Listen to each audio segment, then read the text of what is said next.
അടുത്ത കാലത്ത് ഞാൻ മദ്രാശിയിലേക്ക് ഒരു യാത്ര പോയി. ട്രെയിനിലായിരുന്നു യാത്ര. സാധാരണ ട്രെയിൻ യാത്രകൾ വലിയ സൗഹൃദങ്ങളുടെ അവസരമാണ്. തൊട്ടടുത്തുള്ളവരോടൊക്കെ പരിചയപ്പെട്ട് വർത്തമാനമൊക്കെ പറഞ്ഞ് സന്തോഷത്തോടെയാണ് ആ യാത്രകൾ അവസാനിക്കുക.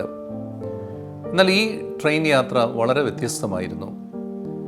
എല്ലാവരും അവരവരുടെ കൈകളിൽ മൊബൈൽ നോക്കിയിരിക്കുന്നു എന്നുള്ളത് മാത്രമല്ല, എല്ലാവരും തങ്ങൾക്കിഷ്ടമുള്ള, തങ്ങൾ ആസ്വദിക്കുന്ന പ്രോഗ്രാമുകൾ വളരെ വോളിയത്തിൽ വച്ചിരിക്കുകയാണ്.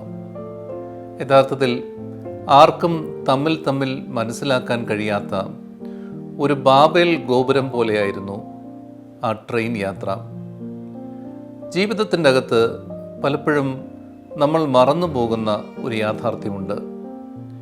മറ്റുള്ളവരുടെ ഇഷ്ടങ്ങളും ആഗ്രഹങ്ങളും ഒക്കെ പരിഗണിക്കേണ്ടവരാണ് നമ്മൾ. നമ്മുടെ ഒരു ഇഷ്ടവും ആഗ്രഹവും ഒക്കെ നമുക്കിഷ്ടമുള്ള രീതിയിൽ നമ്മൾ അനുഭവിക്കുമ്പോൾ മറ്റുള്ളവർക്ക് അത് സ്വസ്ഥതയാണോ അതോ മറ്റുള്ളവർക്ക് അത് ശല്യമായി തീരുകയാണോ എന്ന് ചിന്തിക്കുവാൻ ദൈവം നമുക്ക് കഴിവ് തന്നിട്ടുണ്ട്. ഈ നോമ്പുകാലം ഒരു തിരിച്ചറിവിൻ്റെയും അത് പ്രാവർത്തികമാക്കുന്നതിൻ്റെയും കാലമാവണം.